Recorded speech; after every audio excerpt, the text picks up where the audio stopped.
Alberto. Ahí comienzo.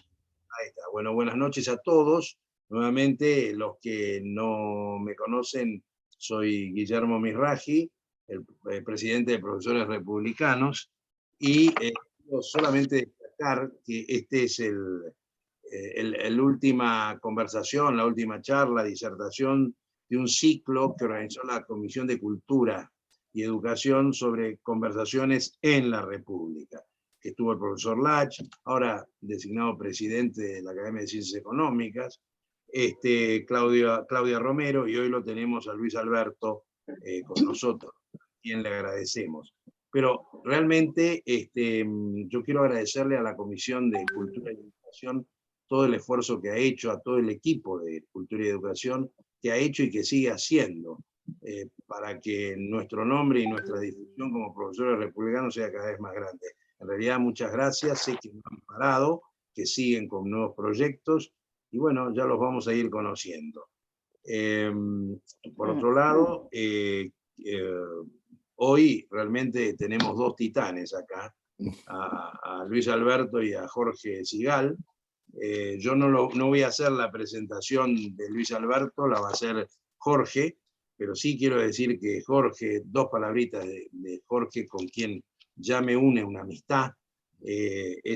Como todos saben, es periodista, ensayista, editor, participó de la fundación de Perfil, es el responsable de la edición local de Le Monde Diplomatique, y todos conocemos el libro de Jorge, ese tan difundido de El día que maté a mi padre, Confesiones de un ex comunista.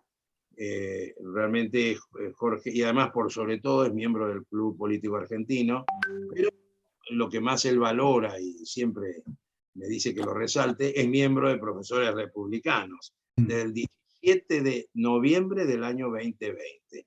Así que está con nosotros y está siempre a disposición nuestro. Y muchas gracias, Jorge, por estar hoy. Y realmente un placer. Son un lujo ustedes dos hoy acá. Así que te paso el sabó, y así lo presentás a Luis Alberto, que también es conocido nuestro, estuvo entre nosotros en Profesores Republicanos y siempre está también cerca. Bueno, muchas gracias en primer lugar a Guillermo Misraji, presidente de Profesores Republicanos. Gracias a los participantes, muchísima gente. Realmente a mí me halaga muchísimo que me hayan asignado esta responsabilidad de hacer de moderador, de presentar a quien es un intelectual de primera magnitud de la Argentina, además un amigo. Así que va a ser un placer conversar con Luis Alberto Romero, miembro de la Academia Nacional de Historia, profesor, dicta cursos de posgrado en la Universidad de Itela, en la Facultad Latinoamericana de Ciencias Sociales, integra el Consejo de Administración de la Fundación Universidad de San Andrés y es socio del Club Político Argentino. Bueno, todos lo conocen además porque es un habitual columnista de los diarios argentinos. Recibió la mención especial en el Gran Premio Nacional de Historia y el Premio Conex en Historia. Es también doctor honoris causa de la Universidad Nacional de San Juan. Tiene muchísimos libros publicados: La larga crisis argentina, del siglo XX al XXI, en el 2013, Breve historia contemporánea de la Argentina, 1994-2017, La Argentina que duele, historia, política y sociedad, conversaciones con Alejandro Katz.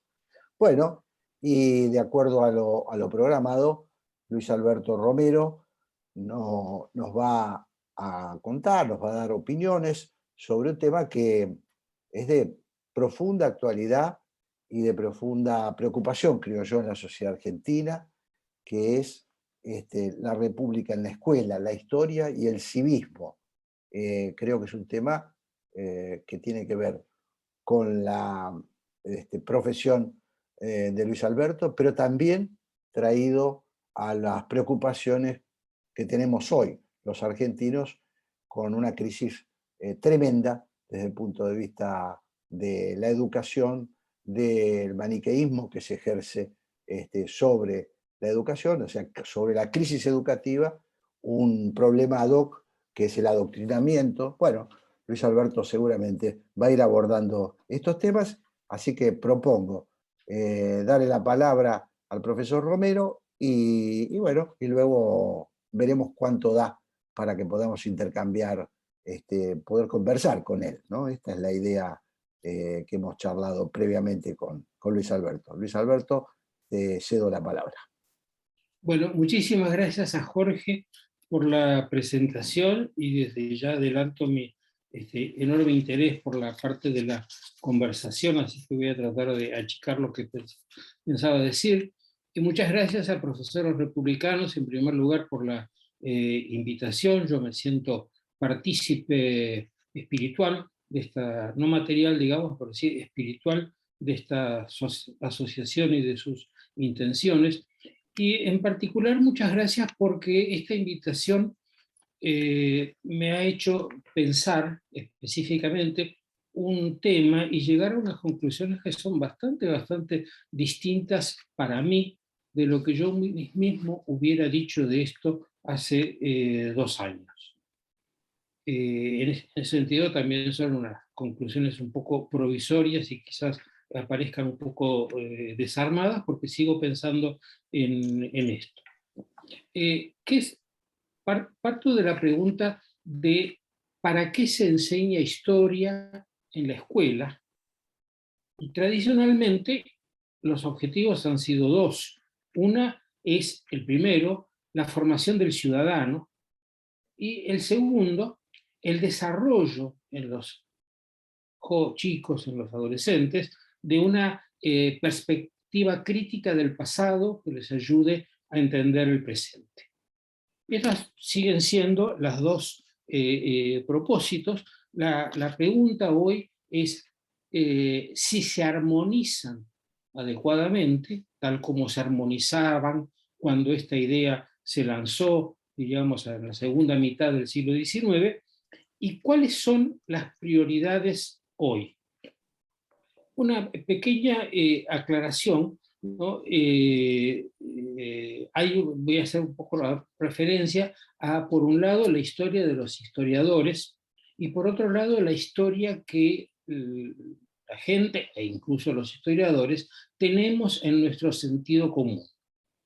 La historia de los historiadores es una historia en la que un historiador trata, sabiendo que no lo va a lograr nunca, pero trata de acercarse a la verdad, y para eso tiene un montón de recursos profesionales, entre los cuales el más importante es la crítica de sus colegas. Ahora, nosotros somos un grupo profesional como cualquier otra, la sociedad es inmensa, en la sociedad hay muchísimas ideas sobre el pasado, y no está mal, mejor dicho, no es que esté ni mal ni bien, es así porque cada uno tiene el derecho de imaginar su pasado personal y su pasado histórico como mejor le parezca. A la vez, esto indica que esto del sentido común, es decir, lo que piensa la mayoría, casi diría lo que piensa la mayoría sin saber qué está pensando, suele ser un campo de combate, un campo de disputa entre distintos relatos de la historia. Y un poco voy a tomar estas 2 ideas enseguida. Con respecto a lo que se hace en la escuela con estos 2 temas, la enseñanza específica de la historia y, por otro lado, la formación del ciudadano, señalo que cuando se organizó el Estado argentino a partir de 1853, 1860, el Estado le asignó a la escuela, el Estado, que hizo un enorme esfuerzo por el desarrollo de la educación, en primer lugar de la educación básica, enseguida de la educación secundaria, le asignó, especialmente en la educación primaria, un papel fundamental a la historia. Tan importante, diría yo, como la enseñanza de la lengua o la enseñanza de la geografía, que estaban orientadas por la misma idea. Se trataba de hacer a los argentinos, y simultáneamente, y quizás primero, hacer la nación.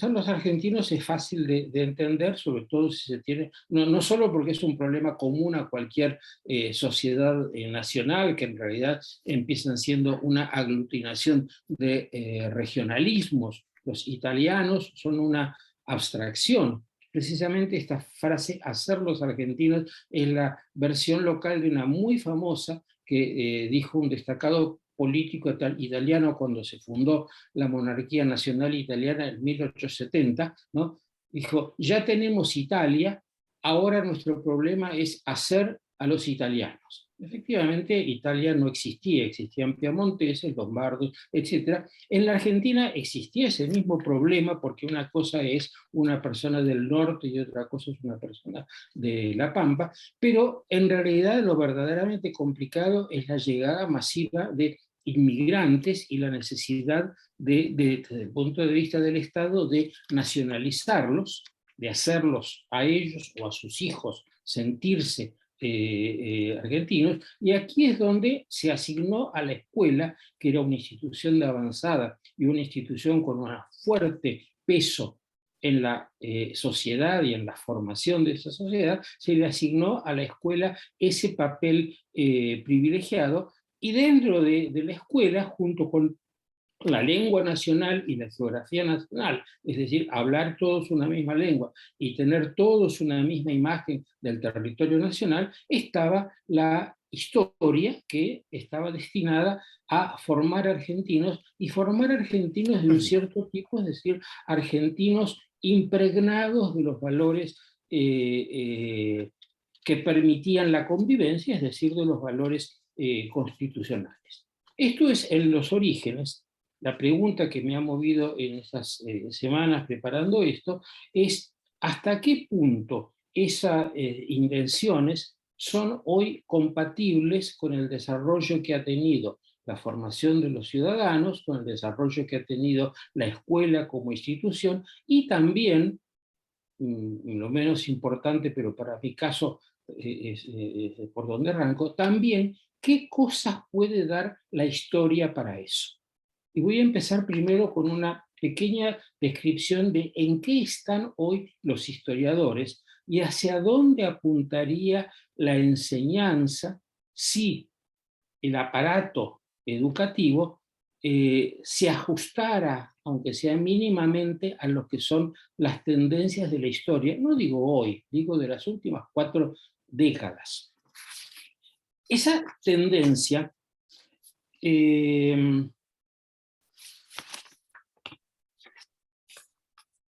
empiezo por 3 palabras que quizás den un poco la idea, tiene que ver con, en general, el desarmado, la deconstrucción, como se dice en jerga, de las verdades establecidas, la desnaturalización de lo que existe, en el sentido de decir lo que existe, existe porque es producto de la historia y no porque ha sido así creado desde la eternidad, y en consecuencia la historización de todo lo que se mira. Esto dicho en general. Ahora, si pensamos en esto aplicado a una idea central que yo no mencioné recién cuando hablaba de qué cosa es un ciudadano, que es ¿qué cosa es la nación?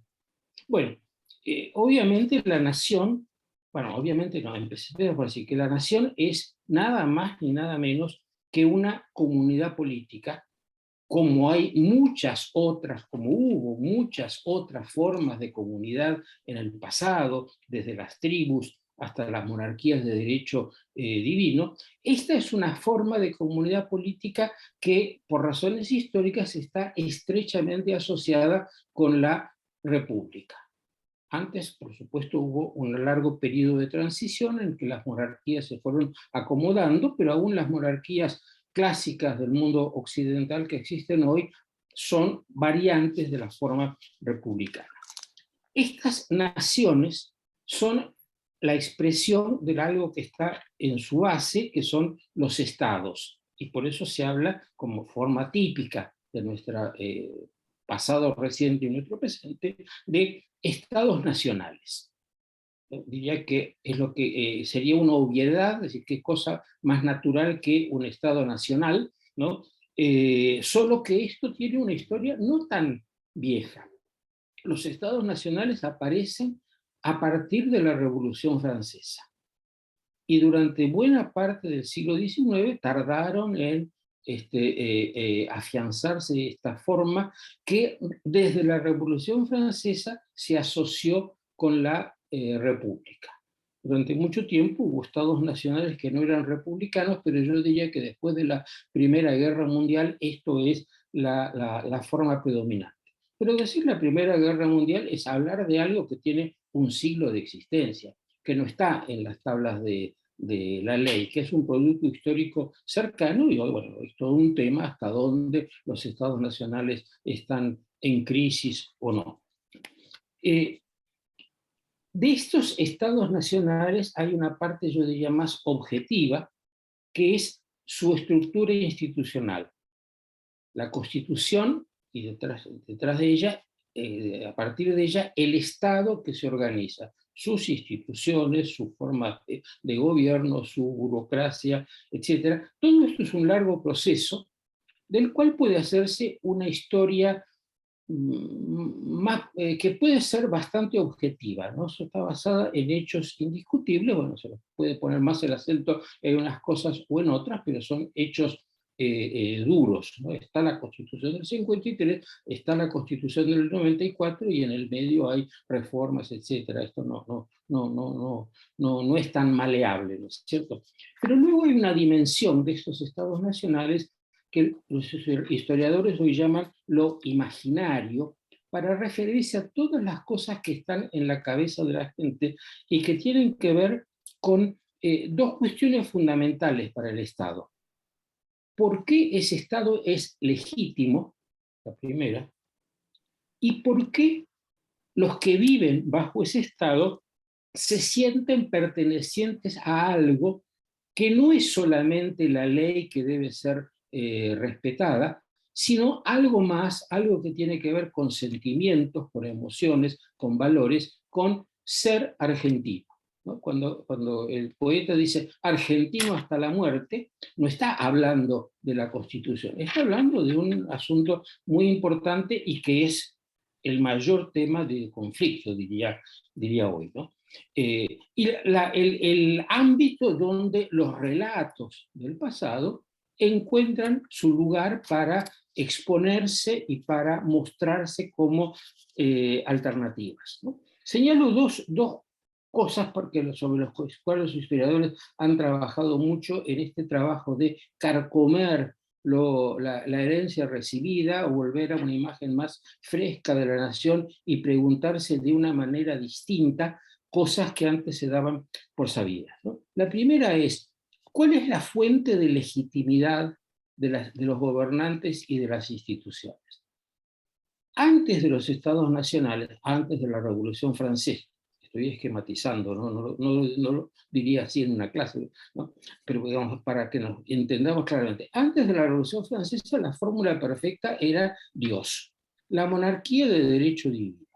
Dios consagraba a los gobernantes y había que respetarlos, entre otras cosas, porque no respetarlos era sacrilegio. De ahí la asociación tan íntima y compleja entre las monarquías y las iglesias. Pero este principio funcionó indiscutidamente durante muchísimo tiempo y empezó a derrumbarse con todo el proceso de secularización de la vida, ¿no? Y sobre todo desde el punto de vista político, con el derrumbe de ese criterio de las monarquías de derecho divino que vino detrás de la Revolución Francesa. Y entonces, ¿quién ocupó ese lugar legitimante que está más allá de la realidad? ¿En qué se funda hoy la legitimidad política? Se funda en dos conceptos que pueden ser o no sinónimos. El primero es el pueblo. El segundo es la nación. Las explicaciones de tipo romántico que dicen que el pueblo es de por sí nacional, y que es el pueblo alemán, y ahí entonces no hay problema entre pueblo y nación, pero en otras versiones no son exactamente lo mismo, ¿no? Ahora, observen ustedes que esa generalidad, fuerte emotividad de estos conceptos, ¿no? Esas frases del estilo de si esto no es el pueblo ¿dónde está?, ¿no? O todas las vinculadas con la nación, son precisamente el campo que la historia le abre al conflicto de relatos, que es el conflicto político, ¿no? Y estoy así mencionando esto porque enseguida de lo que me voy a ocupar es cómo construir valores sólidos cuando la base está tan en carne viva, diría yo, en carne viva, está ahí sensible a lo que pasa. Y el otro punto sobre el cual han trabajado muchísimo los historiadores es el punto de cuándo nace una nación. En el caso argentino, la escuela enseñó y sigue enseñando, y diría yo, al final voy a decir con muy buenas razones, que la nación argentina tiene su primera expresión el 25 de mayo de 1810, su segunda en 9 de julio de 1816, y que sumándolas tenemos ahí el origen de la nación argentina. Bueno, los historiadores relativizan absolutamente esta idea. Lo que dicen es que para que de ese conglomerado que existía cuando se derrumbó el Imperio Español, para que de ahí surjan naciones, tienen que pasar casi un siglo, que este proceso es gradual, conflictivo, etc., ¿no? Pero esto, claro, no, de algún modo choca con la idea de que la nación tuvo un origen y generalmente un fundador. No solamente las naciones modernas, casi cualquier historia. La historia de Roma tiene un relato que es Rómulo y Remo, que además eran descendientes de Eneas, que venía de Troya, con lo cual Roma quedaba emparentada con el mundo mítico de la cultura griega, y yo diría que casi cualquier sociedad tiene algún relato mítico de sus orígenes, en el cual se cree, y sobre el cual en algún momento las corrientes de los historiadores establecen la duda. ¿Habrá sido el 25 de mayo o tendríamos que esperar quizás a 1853 o a 1880? Con lo cual el valor ejemplificador de ese momento fundacional empieza a complicarse. Bueno, yo lo que quiero señalar con esto es que esta manera de los historiadores de mirar la historia es casi una invitación al conflicto. Y donde hay conflicto es difícil pensar cómo se fundan valores estables, que son los valores que nosotros, republicanos, querríamos restablecer en la Argentina. Cuando yo les dije que me hizo pensar mucho fue porque vi que mis convicciones de historiador, de las que creí y sigo creyendo como historiador, no encajaban demasiado bien con las urgencias del momento, que son las de refundar los valores republicanos. Y ahora quiero hacer una versión muy esquemática de cómo ha ido evolucionando ese conflicto alrededor de la idea de nación, la nación argentina. ¿Cuál de las distintas naciones argentinas que conocemos es la que queremos defender? En primer lugar, saber que hay distintas versiones que sucesivamente se fueron encadenando, ¿no? Yo decía que en la primera mitad del siglo XIX solo una persona que busca orígenes puede encontrar rasgos claros de argentinidad, ¿no? Mucho más fuerte era la identidad de soy americano, soy patriota. Esto, en fin, esto está bastante estudiado antes de nunca decir soy argentino, porque argentinos eran los porteños, ¿no? Un arribeño no diría soy argentino. De modo que para que esto crezca y se consolide lleva un cierto tiempo. Uno encuentra en la generación del 37 pensadores que lo anticiparon, pensadores con una vertiente romántica que siempre fue muy sensible a estos problemas, pero de momento fueron solo pensadores, y de ahí a que cada argentino diga soy argentino hay un largo camino. Pero yo diría que la primera noción de nación argentina sale de la Constitución y tuvo una fuerza contundente hasta fines del siglo XIX, yo diría 1890 empieza a ser cuestionada. Esa matriz de la Constitución es liberal, republicana y romántica.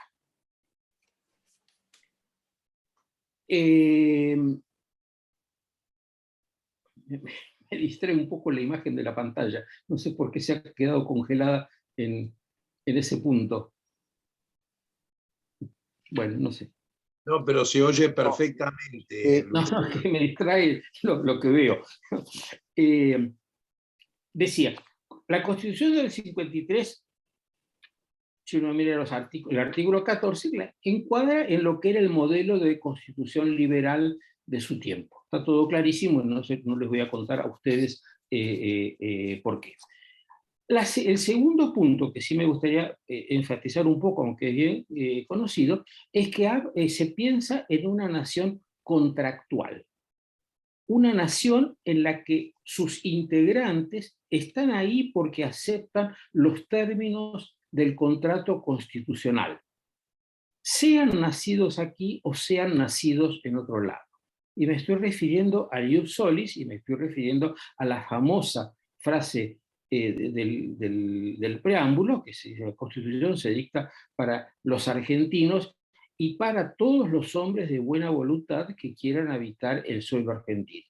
Esto no era normal, no era dominante en su época, estaba muy cuestionado por la idea de que los alemanes eran los alemanes, ¿no? Y si eventualmente vivían en el territorio alemán gente que no era alemana, pues estaban ahí como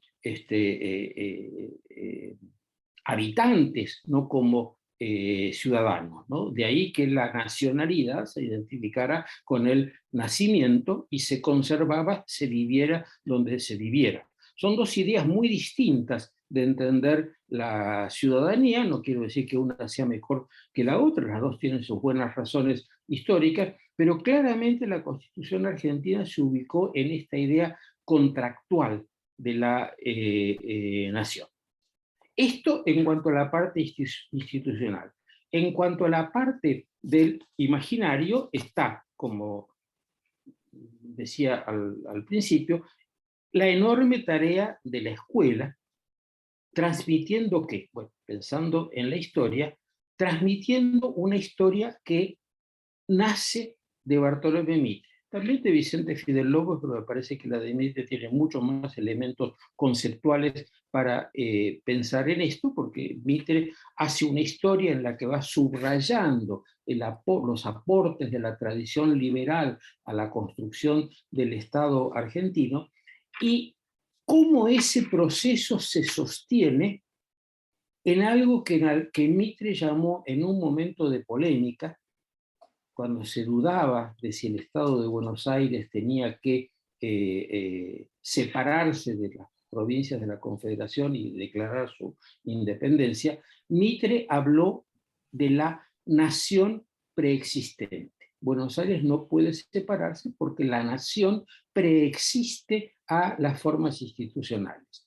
Yo diría que esto no es un razonamiento que vaya exactamente en el camino contractual de la Constitución, es un razonamiento más bien romántico. En el siglo XIX hay un liberalismo romántico muy fuerte, para poner un nombre, Michelet en Francia, ¿no? Pero de un enorme valor porque cubría ese costado del imaginario que es esencial en una nación.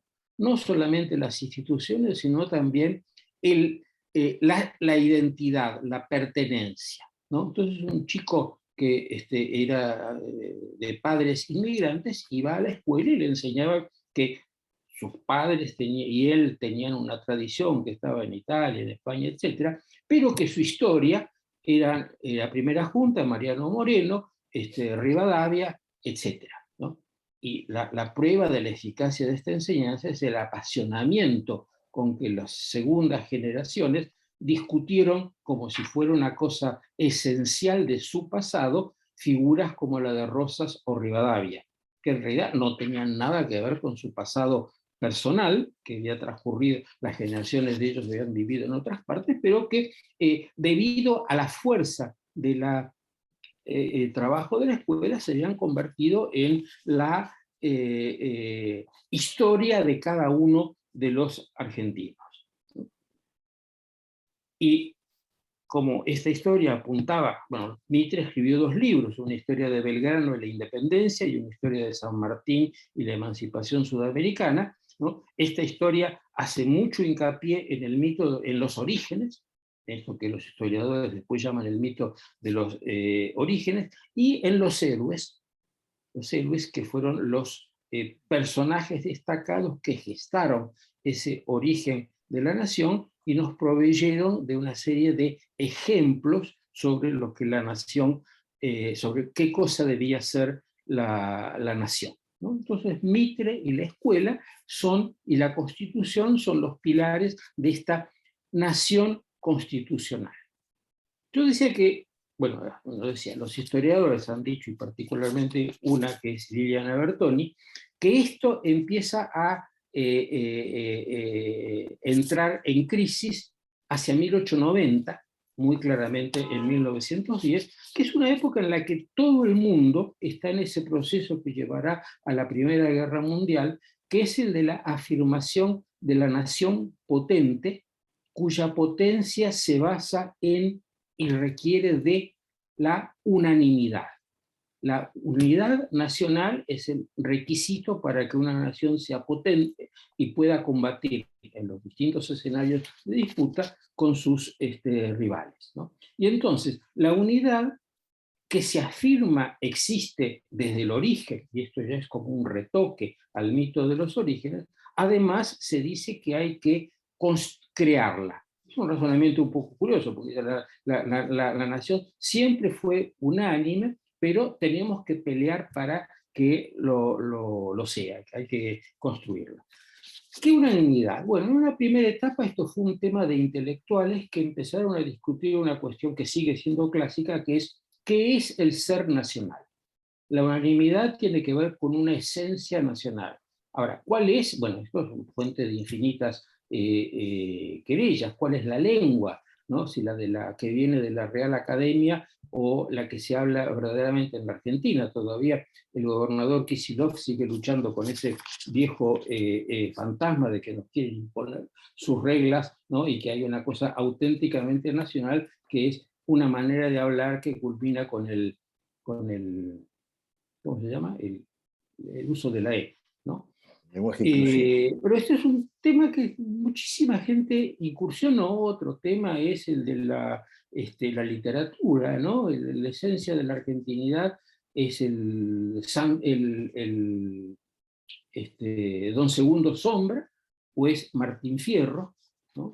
Borges se lamenta de que los argentinos hayan elegido al Martín Fierro y no a Sarmiento. En fin, es un típico tema de discusión muy apasionada dentro de un círculo de gente letrada. Señalo esto porque el momento en que esto cambia y pasa a ser un tema verdaderamente importante es cuando a los intelectuales se les agregan 3 enunciadores, como se dice técnicamente, 3 personas 3 lugares desde donde se emiten discursos muy fuertes. El ejército, que tiene su idea de la nación, de la cual el ejército es el garante de sus fronteras y de sus principios fundamentales, lo hemos leído en muchísimas proclamas revolucionarias. La Iglesia Católica, que afirma que la esencia de la Argentina es su catolicidad, tema de Loris Sanata, para decirlo brevemente, y los movimientos populares democráticos, el radicalismo y luego el peronismo, en un creyendo que seguirá, que afirman la identidad nacional en el pueblo popular que se enfrenta con las minorías, con las oligarquías, con los intereses concentrados, etc., ¿no? Bueno, la versión populista hoy llamamos populista, de la historia. Son tres versiones distintas, pero concurrentes en un punto.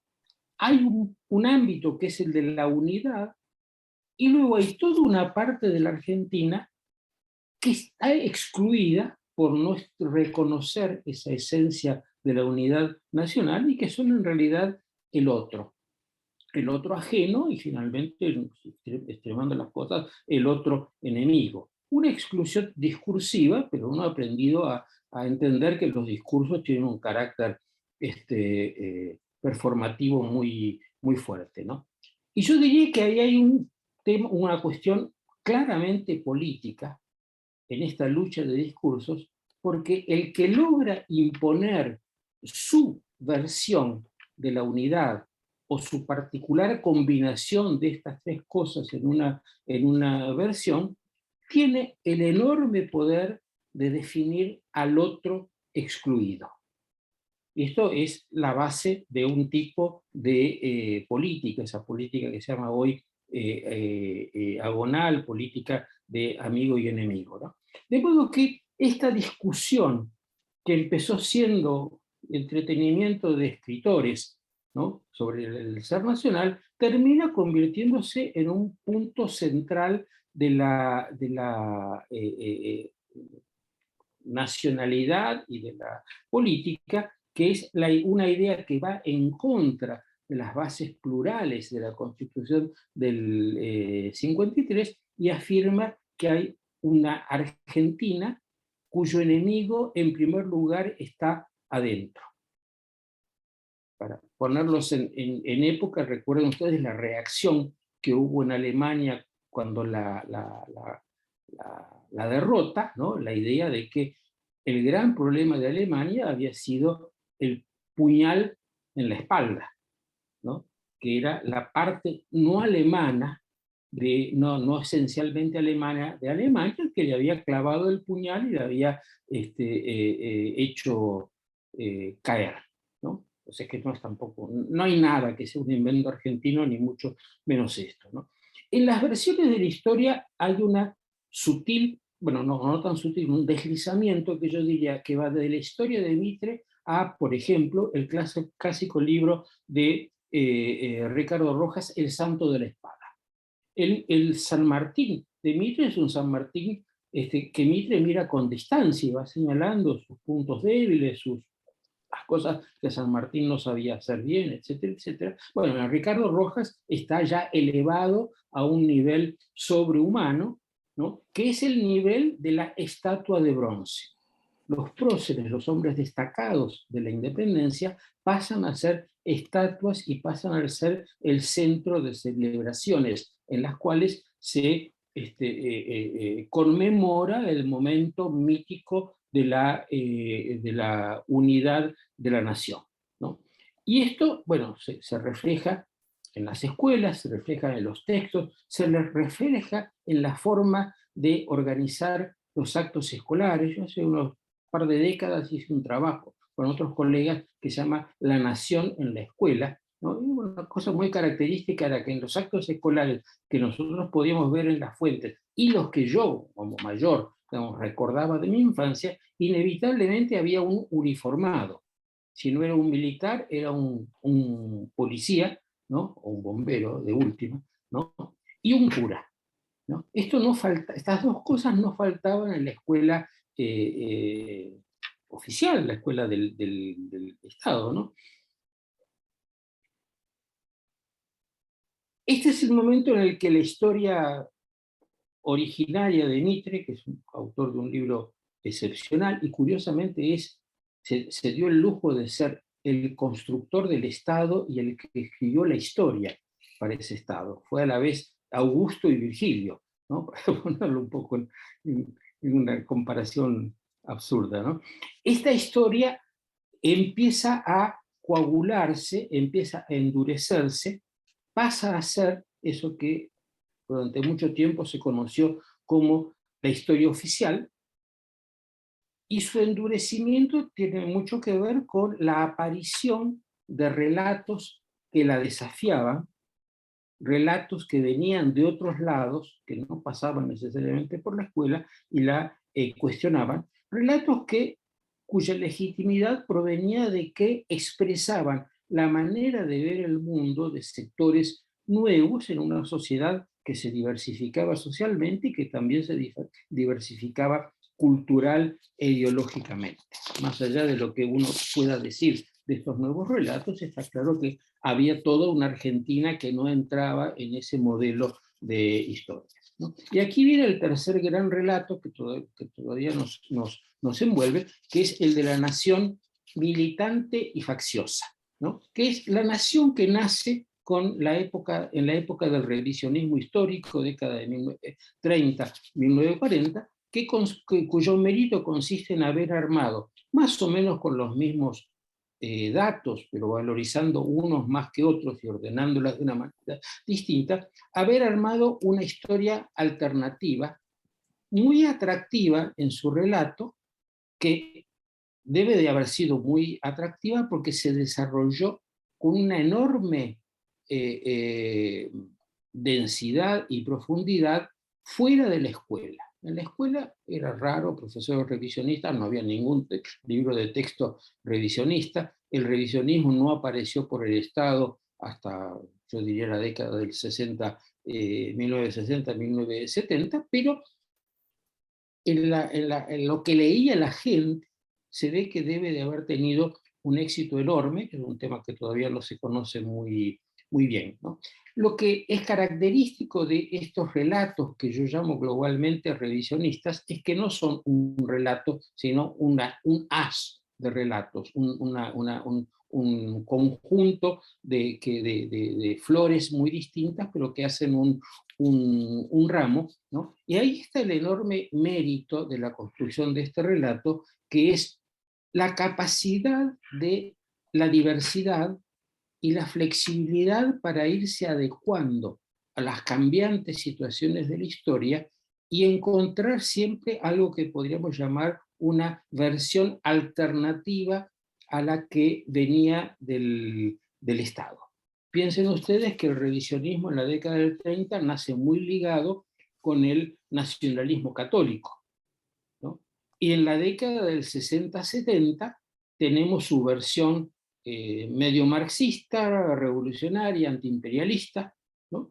Y aparentemente no hay ningún corte desde los católicos de 1930 hasta Hernández Arregui o el segundo Puigdemont, ¿no es cierto?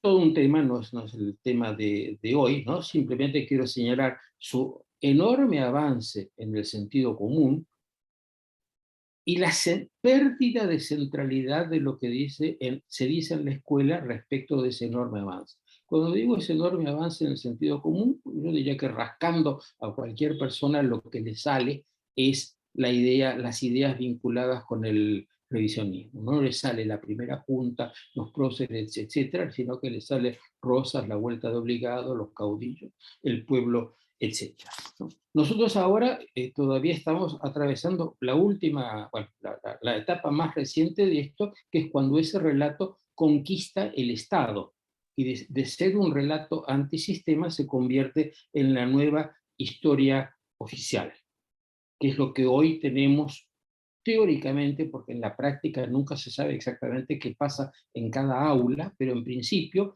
programas, libros de texto, directivas, conmemoraciones, discursos públicos, etcétera, todo se ha ido alineando en ese relato. Llego entonces al punto final y de las preguntas, que es ¿qué hacemos hoy en la escuela? Una escuela que como instrumento no es nada apto porque tiene una degradación institucional y profesional fabulosa, ¿no? Y además con un cuerpo de docentes básicamente formados en últimos relatos militantes y facciosos, ¿no? Por otro lado, una escuela que ocupa un lugar marginal en el mundo de los discursos sobre el pasado, marginal respecto de los medios de comunicación, marginal respecto de Wikipedia, que no sé si ya han advertido que todo lo que tiene que ver con la historia y la política argentina está reescrito de una manera indigna de la Wikipedia original, es la cosa más facciosa que se pueda imaginar, pero con ese aire sobrio que tiene Wikipedia, que es a donde cualquiera, ustedes, yo y cualquier otro, vamos a consultar en primer lugar cuando queremos saber qué pasó exactamente en un momento, ¿no? Entonces, una escuela degradada, un lugar que produce muy poco sentido común, en un país en el cual todos los que estamos aquí coincidimos, uno de los grandes problemas es la falta de valores ciudadanos sólidos, la falta de amor a la ley, que es algo muy básico en cualquier comunidad política. Entonces mi pregunta hoy, yo diría la opinión que quiero traer hoy, es que entre tantas cosas que hay que arreglar en la Argentina, una lista infinita, uno de los puntos es que ¿qué hacemos en la escuela? ¿Qué haríamos en la escuela si pudiéramos hacer algo? Y espero que algo podamos hacer. ¿Qué haríamos en la escuela respecto de la enseñanza de la historia?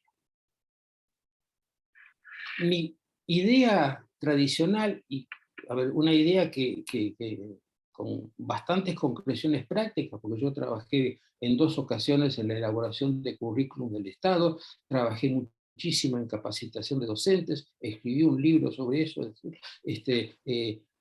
soy responsable de unas cuantas cosas, ¿no? Mi generación también es bastante responsable de una manera de reformar la enseñanza de la historia incorporando lo que llamaríamos la historia crítica, la historia demistificadora, la historia que desarma las construcciones, que insiste en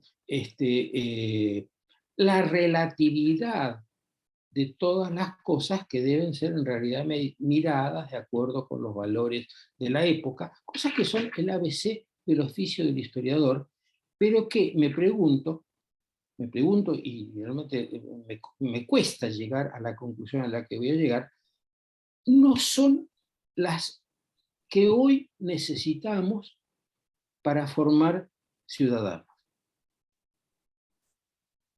Para formar ciudadanos dentro de algo que yo diría que es la creencia común de los que estamos aquí y que nos definimos como republicanos, es en primer lugar valores que tengan que ver con la república, que tengan que ver con la ley, que tengan que ver con las libertades, que tengan que ver con la enseñanza de la Constitución, que se podrían resolver con buenos cursos de instrucción cívica, que por otro lado ha desaparecido como asignatura misteriosamente, ¿no? Las sucesivas reformas de la currículos se han llevado puesta cualquier materia que tenga que ver con la enseñanza básica de la Constitución. Bueno, esto se puede arreglar, pero los valores, los cuales nosotros queremos restaurar, son más complicados, ¿no? Que creo que todos nosotros pensamos en la importancia de una nación que no quiera ser unánime, sino que quiera ser plural,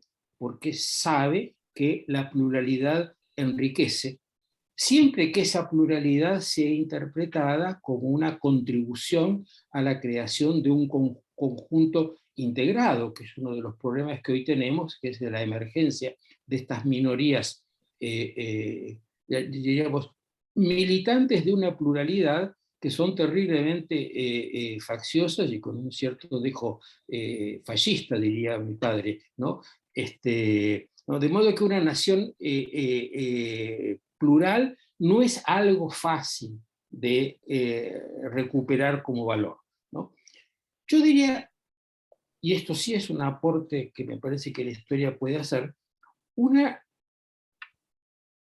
comunidad política, una nación, que sea el producto, que sea entendida no como una fatalidad no como un destino que nace de ese ser nacional que domina toda nuestra historia y cuya concreción material debe ser lograda por la lucha, sino que sea la construcción permanente por parte de los ciudadanos que reciben una tradición y que pueden reafirmarla o cambiarla en parte, en mayor o menor medida, siguiendo los lineamientos de la tradición, pero que en cada uno de sus actos están recreando y transformando la tradición.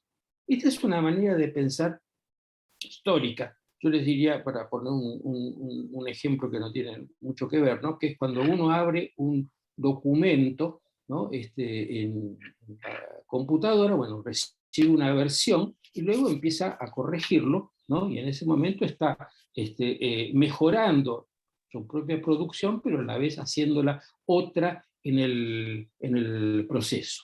Hay una frase que a mí me parece que ilustra muy bien esta idea de que la nación no es una esencia ni una fatalidad, sino el producto renovado de la acción humana, basándose en una tradición que le da a cada uno de nosotros la oportunidad para mejorarla.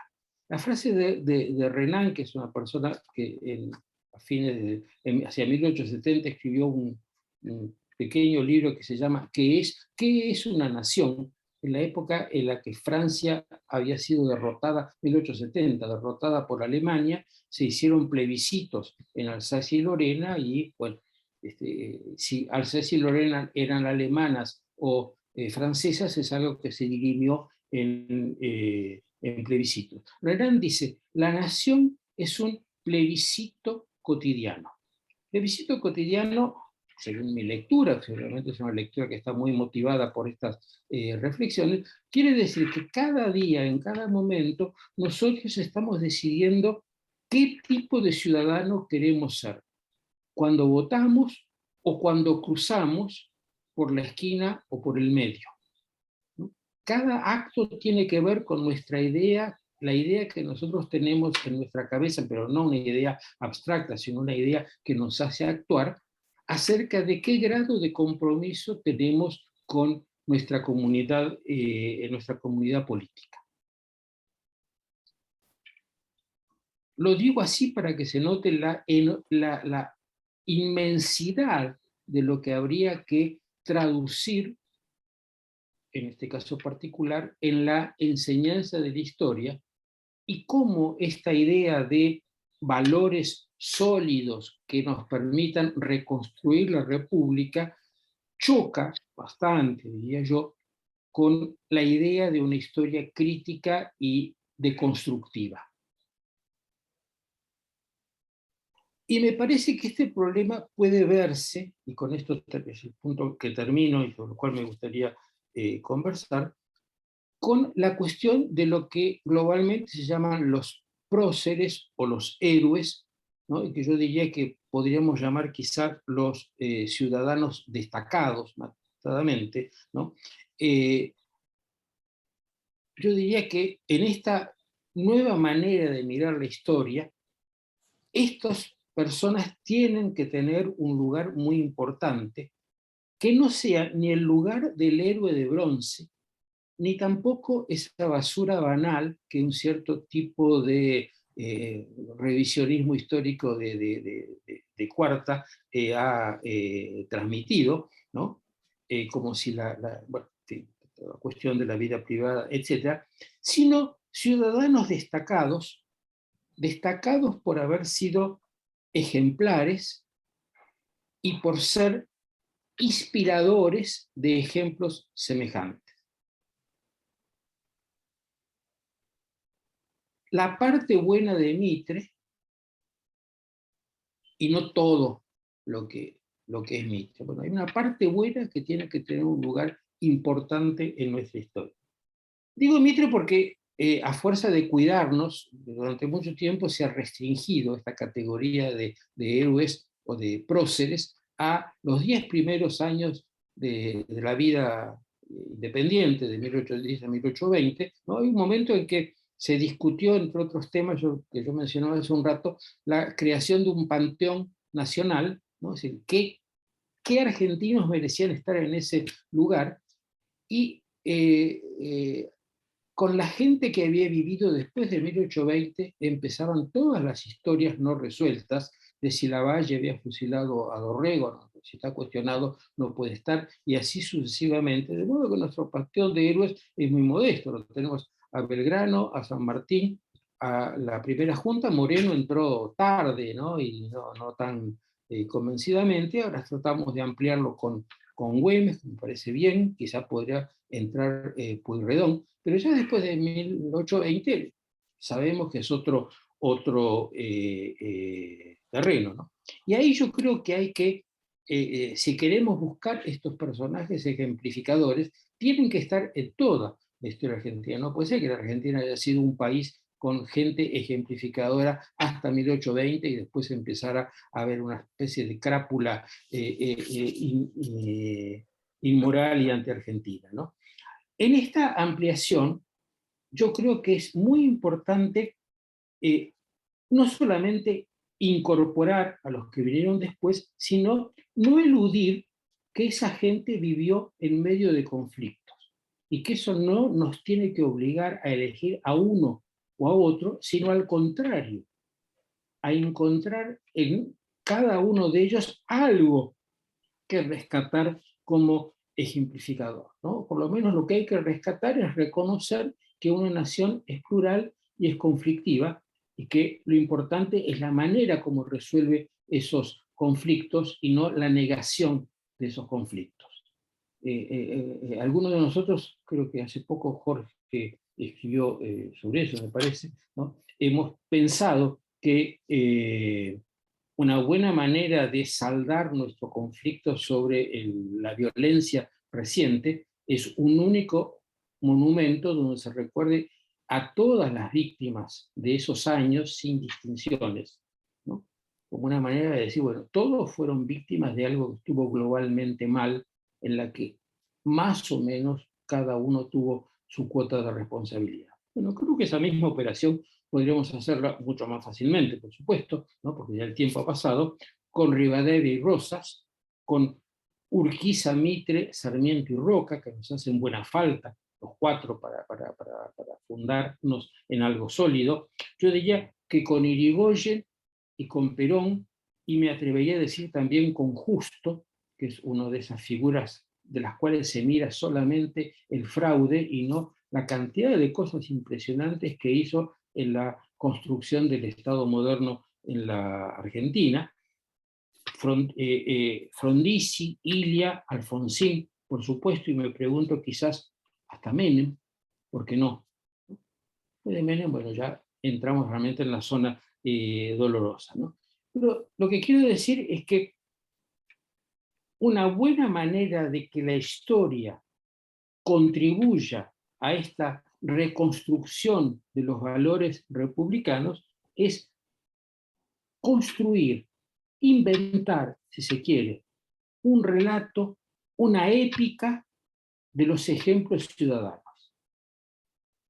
Yo estoy diciendo todo lo contrario de lo que he dicho siempre, ¿no? Pero es tan tremenda la angustia que tenemos nosotros por este derrumbe general de la Argentina que, bueno, es hora de pensar en las prioridades. Y yo creo que hoy la prioridad es encontrar en los ciudadanos destacados algo en que fundamentar nuestro intento tan difícil de reconstruir los valores republicanos. Bueno, hasta aquí llego y bueno, empieza la parte entretenida que es conversar con Jorge. Bueno, muchas gracias, Luis Alberto. Alberto Cogán, ¿querías decir alguna cosa? ¿Querés que decirlo ahora? Así luego podemos habilitar la conversación. Lo mío era presentar, aprovechar, bueno, primero muchas gracias Jorge, muchas gracias profesor Romero, simplemente repasar un poco sobre la diplomatura que nosotros preparamos en el grupo o en la comisión, mejor dicho, de Cultura y Educación. Así que si le parece, Jorge, lo hago ahora. Como usted prefiera, me parece que sí, así después no interrumpimos la La fluidez de pregunta. la conversación, sí. Bueno, perfecto. Creo que en absoluta concordancia con los conceptos con los que nos ilustró el profesor Romero, nosotros en la Comisión de Cultura y Educación hemos preparado esta diplomatura que yo considero un programa de difusión de ideas virtuosas, de valores éticos válidos en todo tiempo y lugar y de principios republicanos. Esta diplomatura, que se llama En Ciudadanía y República, está destinada a docentes, en principio docentes de nivel primario y de nivel secundario, para que sean esos docentes los agentes que lleven esas ideas virtuosas a los niños. Esa, en principio, es nuestra idea. Esta diplomatura, nosotros la anunciamos y la presentamos a través de lo que dimos en llamar Conversaciones en la República, algo que refirió al inicio Guillermo Misragi, nuestro presidente, y lo hicimos a través de 3 presentaciones, el martes 24 de mayo con el doctor Lach, acompañado por Juan Javier Negri, miembro también de Profesores Republicanos, el jueves 16 de junio con la doctora Claudia Romero, acompañada por Ricardo Brajinski, reconocido periodista del tema educación, y hoy tenemos la suerte, el honor, de contar con el profesor Luis Alberto Romero, acompañado por Jorge Sigal. Estas son las 3 presentaciones que nosotros organizamos a partir de, o digamos como el próximo paso es en agosto ya iniciar las clases. Como hemos dicho en otros momentos, la diplomatura cuenta con un comité de honor integrado por 3 reconocidos académicos, profesores, miembros de nuestra asociación, Santiago Kovalov, Alejandro Fargosi y Lori Sanata. También tenemos un consejo académico de excelencia integrado por Emilio Perina, Enrique Burr, Gerardo Vega, Guillermo Misragi, Jorge Osona, Juan Javier Negri, Liu Valenkova, Marta Nercellas y Norma Nudelman, la mayoría de ellos presentes en este momento, acompañándonos. La diplomatura nosotros la conceptualizamos en estos 8 puntos, con estos 8 módulos que estamos viendo. Esto, digamos, como yo lo dije recién, es un programa de difusión de ideas virtuosas. Toda la diplomatura consta de 10 clases con un total de 24 horas. Con eso quiero decir que los títulos que tenemos acá como unidades, que son 1, el derecho, 2, los valores humanos, 3, la sociedad abierta y regímenes alternativos, 4, formas de gobierno, 5, la constitución, 6, nociones básicas de economía, 7, el desarrollo institucional y 8, la sustentabilidad económica y social. Obviamente por la extensión que tiene la diplomatura, esos títulos son principalmente conceptuales. Bueno, finalmente les comento que la diplomatura va a tener certificados de asistencia y de aprobación en cada caso, y en esta primera edición se van a otorgar becas a la totalidad de la persona que los curse. Y finalmente no quiero olvidarme de esto. La inscripción e informes, todo aquel que esté interesado tiene que dirigir un correo, está la dirección en la pantalla, pr de profesores republicanos, .diplomatura@gmail.com, y va a recibir como respuesta cuáles son las condiciones para hacer para el cursado de la diplomatura. Bueno, eso era todo lo que quería decir. Muchísimas gracias, Jorge, muchísimas gracias, profesor Romero.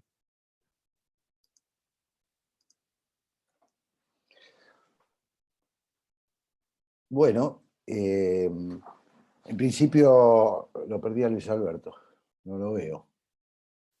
Ah, perdón. Me olvidé. Ahí estás, Luis Alberto, ahí te veo. Bueno, Interesantísimo, ¿no? Por supuesto, el desafío que nos plantea Luis Alberto Romero. La historia muy vinculada a nuestros dramas actuales.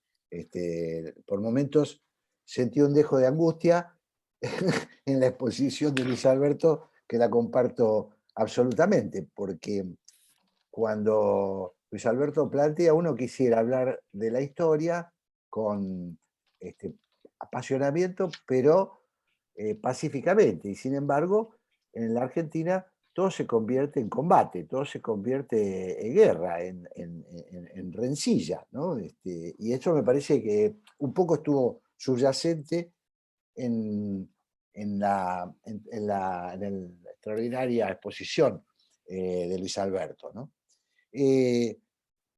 Yo me pregunto, Luis Alberto, te pregunto, te transfiero esta inquietud, ¿cómo podemos avanzar hacia el territorio que vos planteás cuando lo que prima es algo que vos utilizaste en tu disertación, que es la historia y lo emocional? Es decir, cuando la historia pasa al territorio de los sentimientos. Las categorías, cuando se trasladan a lo sentimental, a lo emocional, no admiten medias tintas, no admiten, diría yo, acuerdo. Se quiere o no se quiere, se ama o no se ama, se odia o no se odia. Entonces me parece que ahí tenemos un dilema fuerte. Y por el otro lado, y te lo traslado porque no tengo respuesta, claro, los apasionamientos son muy atractivos. Me parece que una de las cosas que nos sucede a nosotros con los relatos, por lo menos mi experiencia, partiendo de los 60, 70 y el neosetentismo actual, es que parece que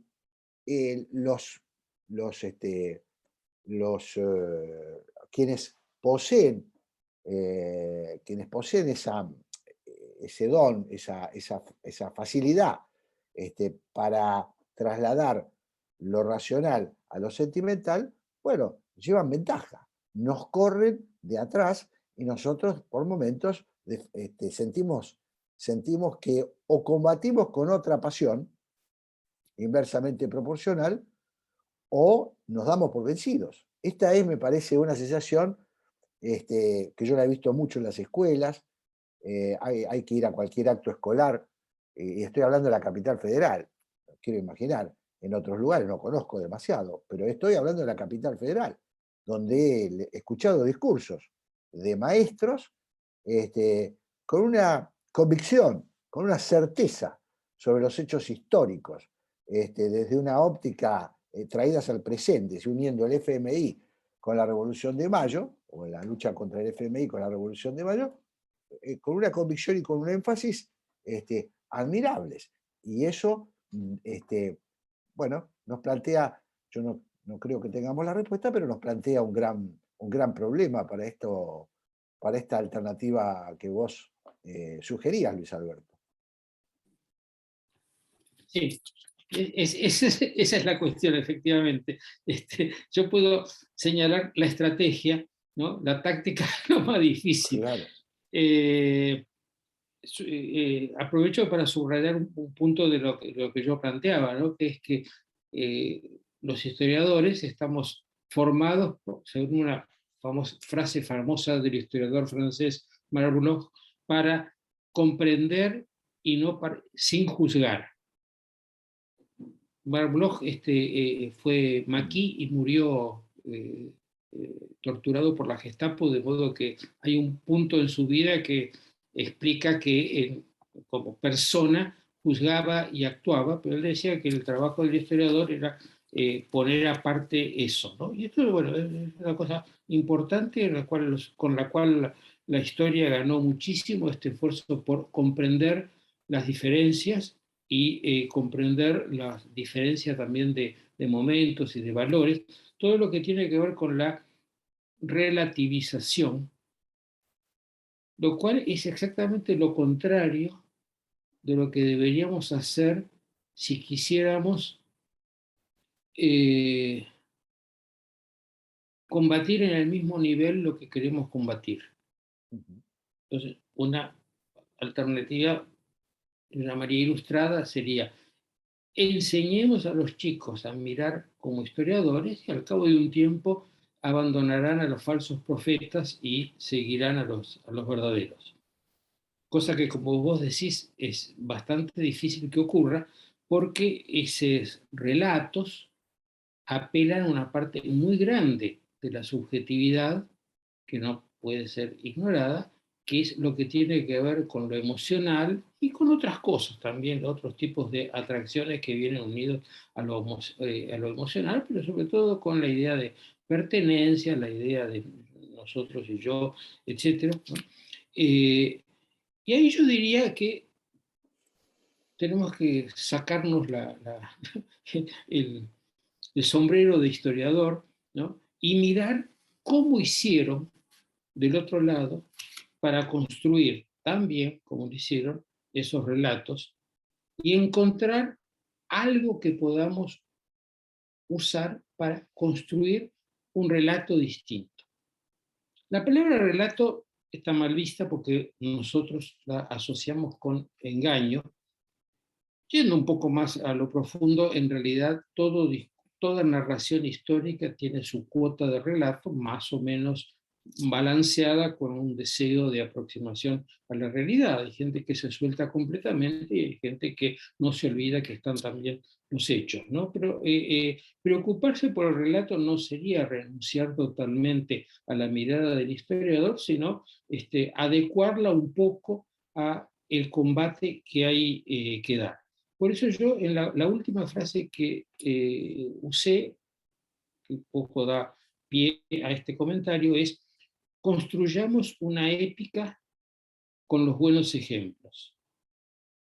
Es decir, pongámonos a la altura de nuestros competidores y apelemos, veamos si podemos apelar a los sentimientos, apelar a la imaginación, apelar al gusto por estas cosas vívidas que traen los relatos globalmente llamados militantes. No ha de ser imposible. Tanto que, yo diría, en este momento estamos viendo algunas personas que, a partir de estas ideas que nosotros compartimos, están entrando en ese terreno de la competencia por el relato. Si quisiera pensar en alguien que es salido específicamente del campo de la profesión y que le va muy bien con esto, nombraría a la joven de moda de hoy, que es Camila Perochena, que es hija de una historiadora excepcional, ¿no? De modo que no hay duda de sus credenciales de historiadora, y lo hace muy bien, ¿no? Es una. ¿no? Y el otro que empecé a mirar con enorme interés es Eduardo Sacheri. A mí siempre me gustó su manera de escribir cuentos vinculados con el fútbol, etc. Resulta no, siempre lo supe, pero ahora queda bien claro que toda su vida fue profesor de historia, nunca quiso dejar de serlo, y ha empezado a escribir una historia de los argentinos con el periodo de la Revolución, utilizando la mejor bibliografía existente, empezando por alguien que realmente está en las antípodas de cualquier relato, que es Tulio Alperindongui, ¿no? Entonces, Eduardo Sacheri se ve que ha encontrado una manera de combinar su oficio de narrador atractivo y probablemente alguna idea de la épica adecuada para el momento, con una base histórica muy, muy superior a la del relato. Son pequeñas cosas, ojalá esto se multiplique, pero estoy convencido de que si no inventamos un relato con todos los toques épicos necesarios, no vamos a poder competir nunca con ellos. Desde la historia buena, con la historia buena no alcanza, es demasiado complicado. Cuando uno empieza diciendo, no, las cosas que vos decís son un poco más complicadas, ahí perdiste. Perdiste totalmente porque la mayoría de la gente no tiene interés en meterse en las complicaciones, ¿no? Si vos decís que esto no es así, decime cómo fue. Entonces, Claro. ahí hay un trabajo de mediación que tenemos que aprender a hacer. Y en ese contexto, Luis Alberto, te pregunto y me lo pregunto, hay un tema fundamental que es, nos guste o no, en los tiempos de la historia oficial, había cierta noción de la currícula en la educación, me refiero a la educación formal, que eran obligatorios y que en todo caso la parte de la rebelión, la parte digamos, sí, de la rebelión, del descontento, era expresión genuina de que se subleva contra lo oficial, contra lo establecido. Ahora tenemos una situación muy particular, o la hemos tenido, ya no es ahora digo porque está muy, me parece que está muy arraigado en una buena parte de los educadores. Ahora tenemos una cuestión que es que la currícula es al uso nostro, digamos, cada uno decide y en esa decisión se cometen enormes falsedades, es decir, se perjudica la verdad. La verdad, yo estoy de acuerdo contigo, ¿no? Sería muy bueno si pudiéramos llegar a una síntesis en el sentido de estudiar a los hombres, a ciudadanos destacados, como fueron nuestros creadores, pero para eso, digamos, hay que tener básicas nociones de quiénes fueron. El relato tiende a tachar, el relato tiende a censurar, tiende a imponer, porque es simplificador. Es la simplificación, va. Sí, lo de los currículos debe de ser importante y efectivamente hay mayor libertad, solo que cuando los que pensaron que era bueno que hubiera mayor libertad era gente muy bien intencionada, ¿no? Yo diría que fue el espíritu dominante de la recuperación democrática, ¿no? Nada de autoritarismos, la creatividad, etcétera, ¿no? Pero, y es cierto que eso forma parte del descalabro del sistema educativo, ¿no? Donde esto es un elemento, pero también la crisis jerárquica, la crisis de conducción de una institución educativa es total y catastrófica, ¿no? Por eso decía que, bueno, la escuela en sí como está hoy no puede esperarse mucho. Ahora, vos muy bien decías que dentro de esa libertad el problema es la militancia de los docentes, y eso ya nos lleva a otro terreno, nos lleva al terreno de su formación, por un lado, pero también al hecho de que hay una generación de argentinos que está compenetrada con el relato. Digo una generación porque da la impresión de que esto está cambiando, ¿no? Pero hay una generación que es así y no se la puede obligar a cambiar a menos que encuentres algo que efectivamente los cuestione. Y ese algo no va por el lado de la historia bien hecha, sino que va por el lado de un relato alternativo. Claro. Me preguntaba también, Luis Alberto, hay varias reflexiones de los participantes. Muchas se preguntan por qué nos pasa esto a nosotros y no les pasa a otros países, ¿no? Creo que leí por ahí Canadá como ejemplo. Bueno, tengo mis dudas, ¿no? De que no esté pasando, que no sea un fenómeno mundial, ¿no? Esta cosa de alguna manera, bueno, lo que está padeciendo Estados Unidos, lo que están padeciendo los países europeos, no parece tampoco una exclusividad argentina, ¿no? Pero bueno, te traslado esa idea de por qué nosotros tenemos una mayor tendencia aparentemente a esta polarización de nuestras opiniones con respecto a la construcción histórica, porque uno diría, bueno, ¿cuál es el problema de aceptar todos los rasgos de la identidad? Si a mí me preguntaran, yo trataría de ver cuáles son todos mis rasgos que me dieron identidad, ¿no? No podría separar las cosas buenas y las cosas malas que me dieron mis padres. En un país parecería que uno debería también poder hacerlo. Pero bueno, vinculo estas dos cosas, ¿no? Es real que otros países lo tienen mejor resuelto, que lo tienen resuelto, o estamos todos más o menos con lo mismo y somos partícipes de esta cosa más tribal, la lucha de tribus que hay en el mundo entero y que nosotros somos un pedacito de eso. Yo en general dudo de cualquier afirmación sobre que nosotros somos muy especiales en algo, ¿no? A veces basta porque no hemos mirado suficientemente otros casos, porque ciertamente hay muchos fenómenos epocales, ¿no? Una vez que uno conoce los fenómenos de época, puede entender mejor la singularidad de los argentinos. Pero siempre nuestra referencia de un país donde las cosas republicanas funcionaban más o menos bien era Estados Unidos, ¿no? Aparte de otros problemas, el tema de la educación en Estados Unidos es asombroso por el peso que han tomado las minorías que reivindican algunos de los derechos básicos de eso. Se llama el despertar, ¿no es cierto? La cuestión racial, la cuestión de género, ¿no?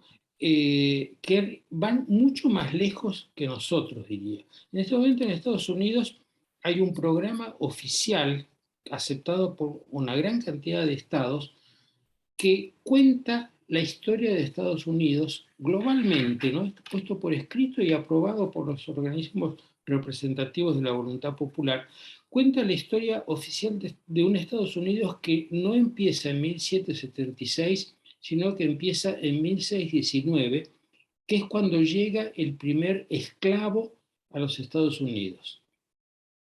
Su mirada del pasado tiene un origen mítico también, pero que parte de un principio absolutamente distinto y de ahí va encadenando a partir de ese principio toda la historia. Creo que nosotros no hemos llegado tan lejos y tampoco hemos llegado tan lejos en la represión de las voces disidentes, porque en este momento hay un reclamo en el mundo académico que es el derecho a decir lo que uno piensa sin que lo echen.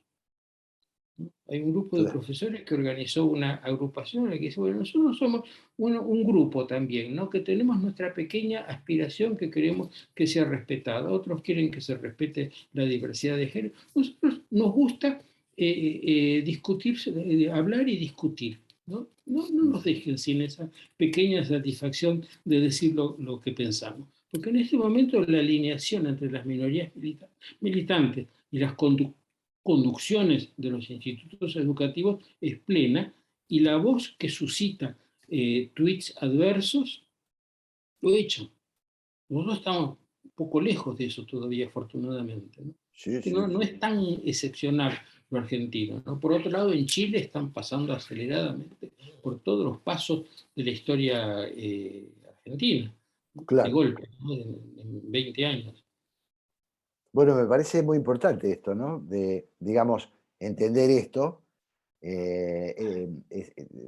combatir esa tendencia al ombliguismo nacional que nos hace ver, por un lado, dramáticamente condenados, y por el otro lado, acomplejado frente a otros, ¿no? Me parece, coincido plenamente con lo que vos decís. Bueno, Estados Unidos tiene unos problemas gravísimos. Ya tiene lugares en las universidades en donde no pueden entrar los blancos, ¿no? Es decir, hay fiestas que se hacen que no pueden. Bueno, hay cosas tremendas que se están viviendo. Me parece un tema interesante, sobre todo porque nosotros también tendemos a sentirnos derrotados frente al discurso dominante, ¿no? Es una cosa que aplaca, bueno, nos deja sin lugar. Me pareció muy bueno esto que vos planteás, ¿no? Una forma de resistir es, nosotros también tenemos nuestros derechos. Nosotros que pensamos que se debe convivir con el diferente, tenemos nuestros derechos. Tenemos que tener un lugar en el... Te agrego una cosa más a nuestra desgracia, Sí. ¿no? Que creo que muchos de los que estamos aquí, vos y yo sin duda, hemos creído toda la vida que éramos progresistas, Sí. ¿no? Y ahora el progresismo está en manos de unos grupos tales que ni asomarnos a eso, ¿no? Nos hemos No, no. quedado sin nuestra identidad también. ¿Cómo nos llamamos todos los que tenemos alguna idea liberal y de desarrollo para mejor de una sociedad? Que no es mucho pedir, pero bueno, no, es casi imposible de decirlo. Claro, claro. Cierto, es cierto. Nos queda la idea del pacto de convivencia, ¿no? Del Claro. respeto, el respeto a la ley, el respeto a la Constitución y el respeto al otro. Me parece que Sí, no tenemos. de tan abajo como vos lo decís, tenemos que empezar, ¿no? Claro, esa es Casi de cero, ¿no? Casi de cero. claro, claro, claro. Jorge, Sí, Jorge, sí. ¿no les parece que ese pacto de convivencia que están hablando y que, claro, es el futuro del país, no está destruido por el crónico populismo que no quiere ninguna convivencia? El populismo es matar o morir. No sé. Luis Alberto. Bueno, si las cosas fueran así, habría que, yo creo que invertir la frase, ¿no es cierto? La sociedad argentina ha llegado a ese punto y nosotros decidimos llamarlo a eso populismo, ¿no? No es el populismo un ajeno que viene a hacer unas cosas, sino que es, así está la sociedad argentina, ¿no? ¿Por qué está así? Bueno, eso ya sería otra pregunta, ¿no? A mí me parece que esto eh, invocar al populismo como fuente de los males es una forma de sacarnos la responsabilidad y colocarla en otro, ¿no? Somos los argentinos. Sí, sí. Yo creo lo mismo. Y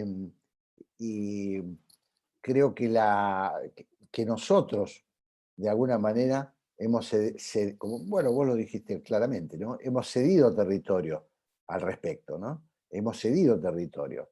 Eh, y me parece que hay una insinuación en el presente de la sociedad argentina, también lo comentabas vos, parece que están apareciendo fenómenos de rechazo a la unanimidad, digamos, al uninanismo, como diría Loris, ¿no? A esta cosa del unicato. Me parece que hay una especie de rebelión en ciernes, ¿no? Algo pasó Sí, en el último tiempo, me parece, ¿no? sí, Incluso sí, la presencia de los profesores republicanos en la calle, perdón, de los maestros, la rebelión de los maestros, de los padres de los chicos, durante la cuarentena, la extraña poca reacción que hubo frente a la medida tomada por la ciudad de Buenos Aires respecto al lenguaje de género, que uno podría haber imaginado hace 5 años una especie de guerra civil en la ciudad.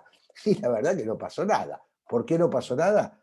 Porque da la impresión que a muchos padres les resolvió un problema, les resolvió una angustia. Dice, bueno, lo que establece el reglamento es esto. Los profesores tienen que enseñar esto. Si el chico se quiere poner algo con el lenguaje inclusivo en la camiseta es otra cosa. La idea de retomar la idea de autoridad, de lugar de referencia, de referencialidad, me parece que es muy importante. Y me parece que hay algo en gestación en la Argentina, ¿no? Y me parece que hay una oportunidad también, ¿no? sí. Yo tengo la impresión de que la generación que ha sido contagiada por el virus no tiene mucha recuperación, pero lo que se ve en las universidades es que las generaciones actuales son bastante distintas, ¿no? Claro, además la generación del virus está grande. Ya no Sí, son los chicos, por ya no eso, son tiene los que hacer chicos, todo su ¿no? tránsito vital, está grande, Ya, sí. ya Sí, no son los chicos de la cámpora. sí, Son los señores chicos de la mayores, cámpora son grandulones. son señores mayores. Entonces, sí, creo que ahí me parece que hay, como siempre, eh, hay una renovación en ese sentido, ¿no? Y ahí es donde me parece que talla mucho lo que vos decís, ¿no? Tenemos que tener nosotros este, un discurso, una narración de lo que nos gusta, de lo que queremos, de la forma de vida en la que nos gusta, que nos gustaría compartir, ¿no? Así que me parece me parece muy importante. Estoy mirando, discúlpame, Luis Alberto, a ver si puedo mechar alguna de las Sí, preguntas, sí, lo que quieras. hay montones. A ver si puedo, no soy muy bueno para estas cosas. Eh,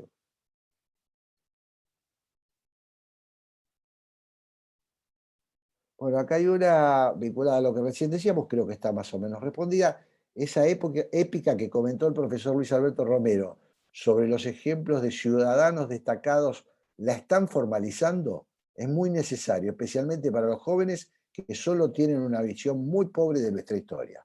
Bueno, es una propuesta, no sé si tenés noticias de que esto alguien lo esté instrumentando, Luis Alberto. Bueno, yo di dos ejemplos. Yo creo que no es Sí, tanto, no se necesita tanto un plan deliberado, sino una especie de estado de conciencia de que hay que mirar hacia ese lado y entonces van a empezar a surgir naturalmente las cosas. claro, claro. Te referís a lo de Perochena y lo de Sacheri. Sí, sí, sí, pero bueno, también hay mucha otra gente que escribe historia, una historia decente, aunque académicamente no sea perfecta, pero con suficientes buenas intenciones ciudadanas, ¿no? Me parece que para mí llegó el momento de valorizarlo. Claro.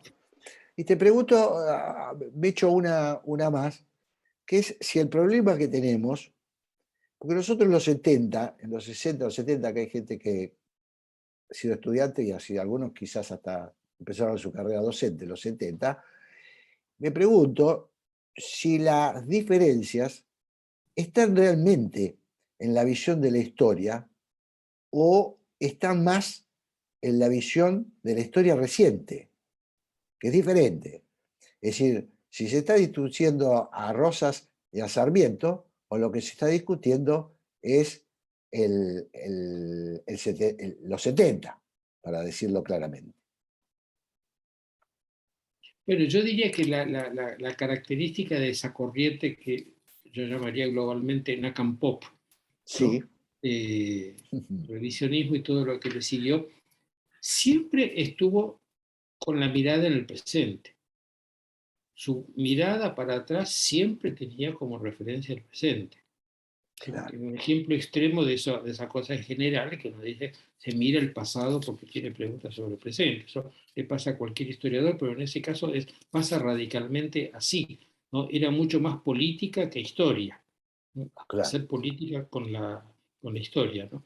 Ahora, yo creo que el relato actual tuvo una cosa excepcional en cuanto a artesanía, que es haber introducido el tema de los derechos humanos y empalmarlo con el tema de la juventud maravillosa y con la tradición del nacional y popular. Son esas Claro. cosas de artesanía que uno tiene que sacarse el sombrero. No sé quién la hizo, pero lo han hecho muy bien, ¿no? Ahora, si lo hicieron muy bien, quiere decir que se puede hacer otra muy bien. Claro, lo que pasa es que nosotros, Luis Alberto, en general somos pudorosos Sí. a los maniqueísmos, ¿no? Y Eso es un poco lo que yo lo estoy diciendo con muchas dudas, ¿no? Pero claro, para mí es espantoso el maniqueísmo, pero me parece que no se puede pelear con lindas palabras cuando el otro usa va con elementos rudos. No sé, no lo tengo resuelto, pero debe haber muchos ejemplos en otros campos de que uno tiene, si quiere pelear de alguna manera, tiene que ponerse a la altura del contrincante, ¿no? El mismo, claro. La pregunta no es, sé, no sé. la pregunta es si nosotros estamos en condiciones de impulsar eh, una revisión de cómo se educa en la Argentina, incluida la historia, que permita que los alumnos piensen, que habilite al pensamiento. Y los relatos, Luis Alberto, no lo sé, pero los relatos me da la impresión que cierran el pensamiento. Los relatos, Sí, sí, sí, no, pero esos son, que creo que yo empecé por ese lado, ¿no? Que sí, hubo una época en que las dos cosas, lo que iba hacia la emoción y la imaginación, y lo que iba tal hacia una cual. historia rigurosa, iban juntos, ¿no? Y en un momento se empezaron a separar, ¿no? Y empezó a ganar los que iban a la imaginación. Sí, sí. Em, Pero honestamente no sé cómo se hace. Sé que hay que hacerlo, hay que bajar a esa cancha, sé que yo no estoy en condiciones de hacerlo a esta altura de mi vida, pero creo que gente más joven tiene que hacerlo, ¿no? Y que si no se baja a esa cancha y se reconstruye esa base que es una escuela, una escuela fundada en valores, también ha de ser una escuela bien administrada, una escuela con docentes bien formados. No vienen solas esas cosas, ¿no? Pero que no puede faltar el tema de los valores, estoy convencido. Claro, claro. A ver si voy tomando algunas preguntas. Interpreto que la propuesta del profesor Romero al referirse a personalidades públicas no excluye a héroes, no necesariamente del ámbito político, como por ejemplo Hussein Leluar. ¿Es así? Sí, obviamente, obviamente. Favaloro agregan. Sí, sí, por supuesto, ¿no? Pero si lo bajamos a esto de personalidad destacada, es mucho más fácil incluir a, a más gente, ¿no? Aunque indudablemente, desde el punto de vista del imaginario y del emocional, dicen menos que alguien que Claro, esté metido directamente en la política, ¿no? Pero no parto de la idea de excluir, sino al contrario, de ampliarlo de modo tal que deje de haber una categoría de superhéroes en la Argentina y gente común y haya una cosa más accesible a nosotros, ¿no? Por sería algo eso, así como seres excepcionales, de alguna manera. sí, por eso al final yo dije, bueno, para mí Alfonsín sería el mejor ejemplo del tipo de personaje destacado y valioso y ejemplificador, ¿no?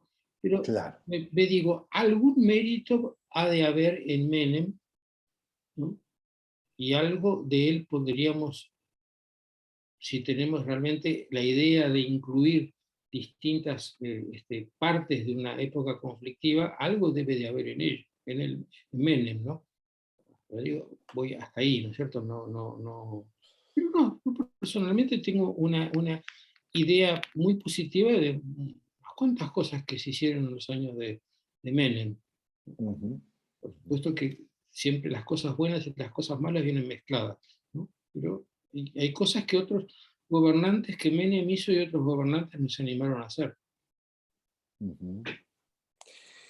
Eh, Hay una opinión de Jorge Osona, amigo Jorge Osona, que dice que hay cambios notables, igual, digamos, se refiere a lo que veníamos describiendo. El relato luce estresado, es notable en las clases presenciales post pandemia.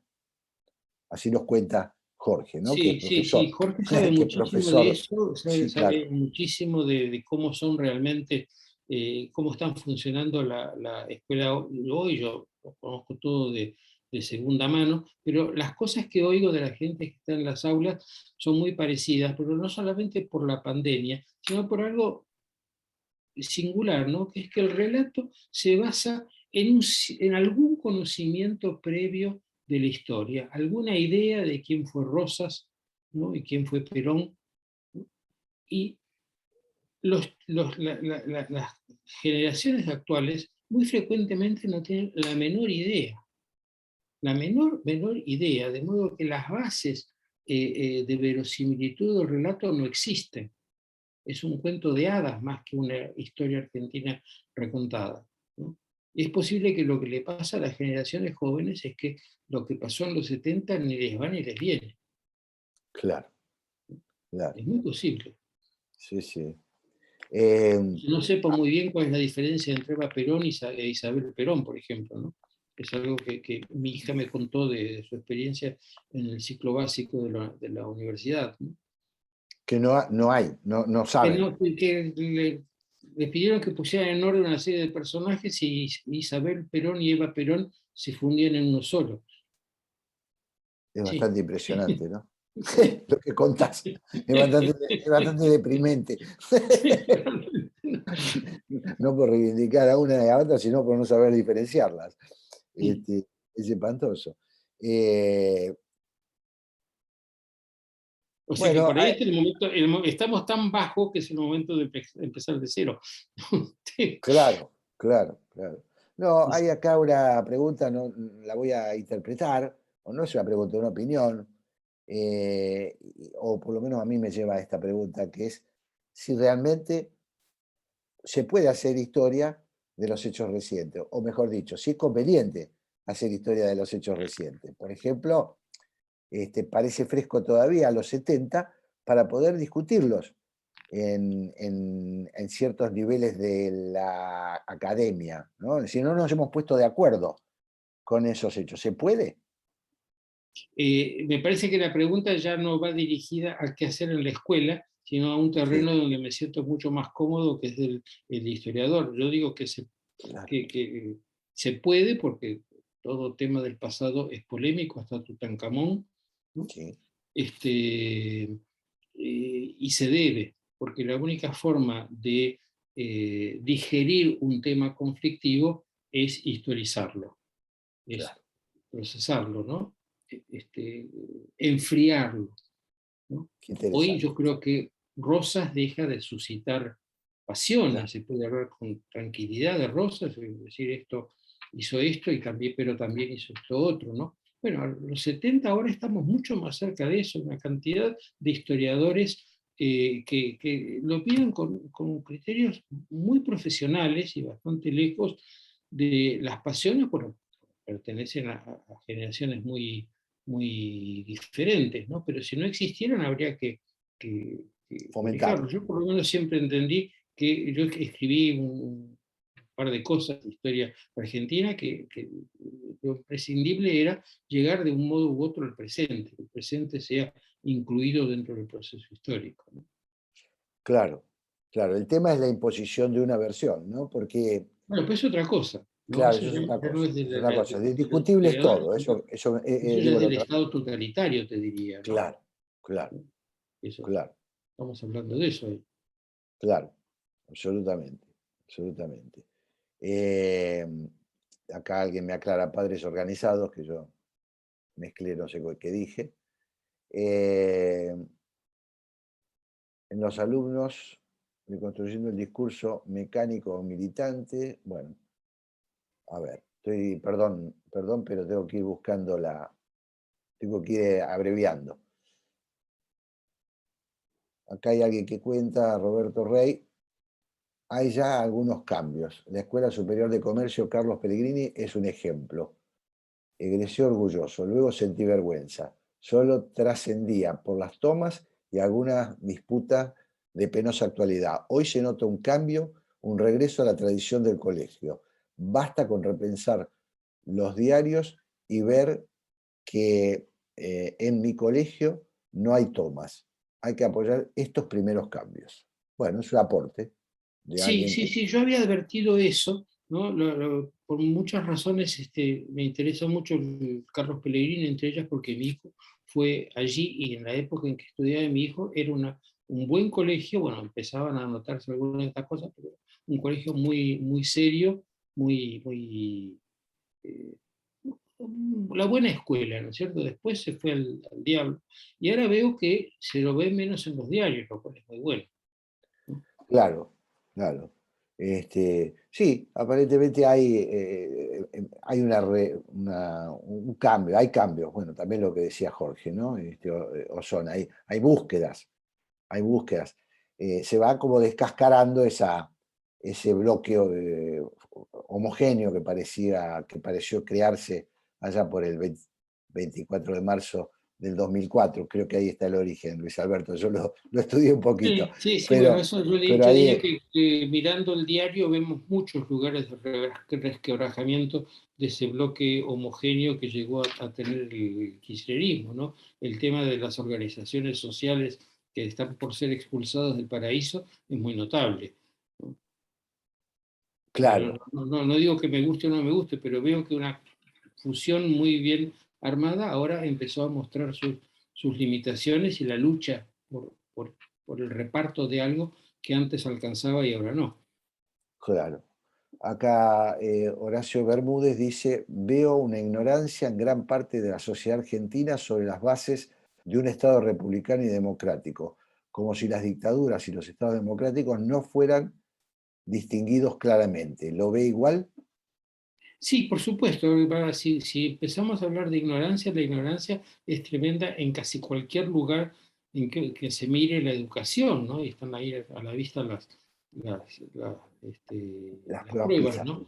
Pero Sí, eso del sí. Estado democrático, esa diferencia, bueno, el discurso político dominante precisamente borra esas diferencias, porque sostiene que a través del ejercicio de la voluntad popular se construye un Estado autoritario Ujú, y homogéneo, ¿no? claro, Yo señalé esa tendencia a principios del siglo XX, es una tendencia que existe en la cultura argentina, ¿no? claro. ¿Y se puede construir una nación sin fervor? No, no, no, absolutamente, absolutamente. O sea que estamos condenados a tener narración. No, pero no se trata de No, eso. Es como decir si una persona es solo razón o también sus bajos sentimientos existen. No son bajos, ¿no? No son bajos, son parte y nos guste o no nos guste, está todo mezclado. La razón está llena de sentimientos y los valores la cruzan por todos lados. No estamos condenados. Lo que queremos es no estar condenados a un relato que no le haga bien a una idea, yo diría, constitucional del Estado y liberal de la sociedad. ujú, ujú. Y bueno, estoy dando una opinión en un Sí, lugar que claro, se claro, caracteriza precisamente por esas opiniones, ¿no? claro. No puedo decir que sea la verdad histórica, pero es mi opinión de ciudadano. Acá hay alguien que dice, los progresistas, Roberto Rey, los progresistas, entre comillas, actuales, pretenden retrotraer la historia hasta antes de la Revolución Francesa, discuten y niegan hasta la división de poderes. Sí, Bueno, sí, pero bueno, yo no creo que haya que ir a la Revolución Francesa, basta con ir a Mussolini y ya lo tenemos eso, ¿no? El Estado totalitario del siglo XX es eso, ¿no? No hay división de poderes. claro, claro. Eh, y si vos tuvieras que definir, Luis Alberto, la, la narración liberal, porque más o menos con esa palabra creo que nos identificamos, más o menos. De una u otra manera nos sentimos un poco, abrazamos un poquito la idea de la libertad. ¿Vos cuáles dirías que son los pilares?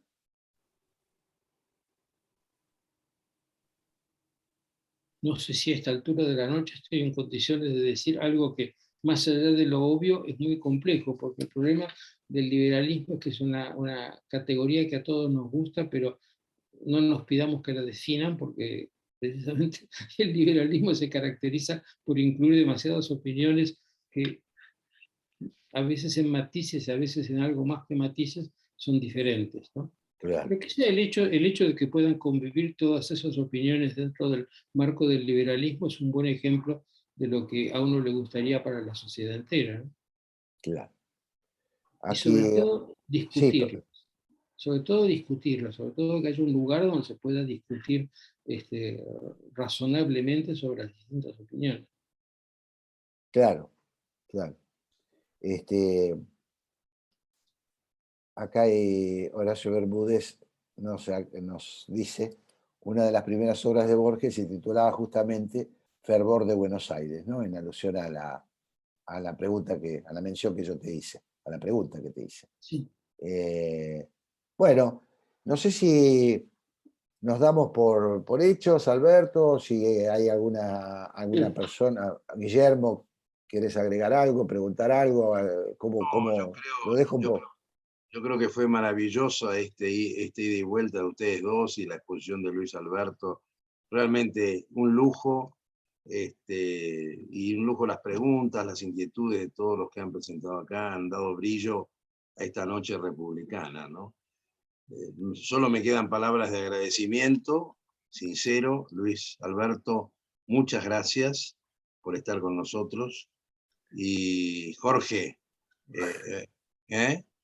Sí, acá Odriozola quiere decir algo.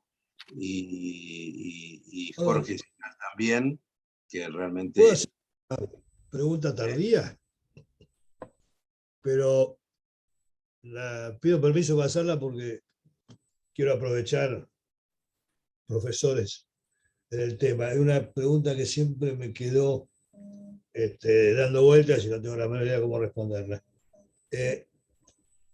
¿Con qué retroacción en el tiempo hay que empezar a hablar de la historia? Ustedes estuvieron hablando, yo os escuchaba, dijeron, bueno, Alfonsín, llegamos a Menem, de Menem para acá han pasado un montón de años, ¿no? Y siempre que hablamos de la historia hablamos de lo que pasó. ¿Con qué retroacción, no sé si es la palabra correcta, hay que hablar de historia y hay que preservar los tiempos más contemporáneos para más adelante? ¿Hay algún criterio para eso? Bueno, la Academia Nacional de Historia tiene un criterio que existe en algunos ámbitos, que es que la historia termina hace 30 años, o quizás 50, no sé, ¿no? De modo que se va corriendo, pero entienden que esas últimas décadas ya no son historia porque no es posible la objetividad.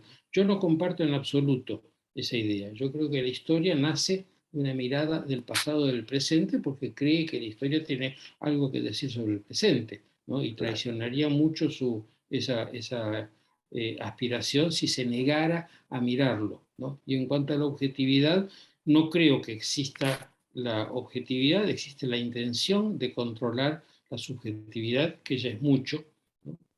Pero eso no nos impide avanzar sobre las épocas cercanas, simplemente tenemos que tener más precauciones o escuchar más voces distintas que nos digan lo que estás diciendo es muy faccioso, por ejemplo, ¿no? Eso es la función que tiene la comunidad de los historiadores, pero me parece que la historia tiene que llegar al presente. Y hoy está muy, muy aceptado, tanto que existe toda una rama que se autotitula Historia del tiempo presente.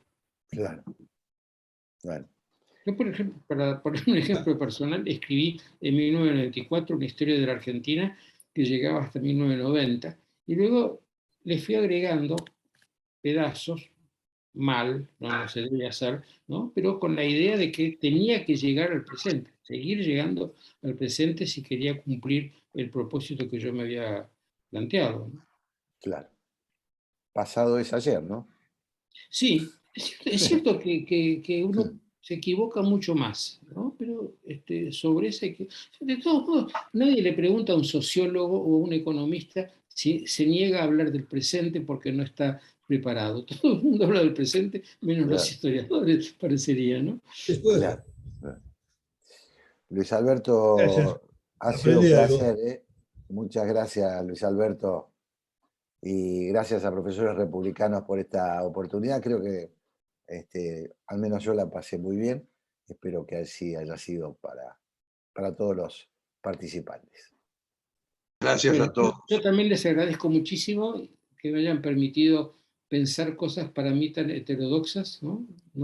Espero que no salgan de este ámbito hasta que esté más seguro de ellas. Está muy bien. Gracias, Luis Alberto. Chao. Gracias a los dos. Muchas gracias. Gracias a todos. Gracias a ustedes. Chao.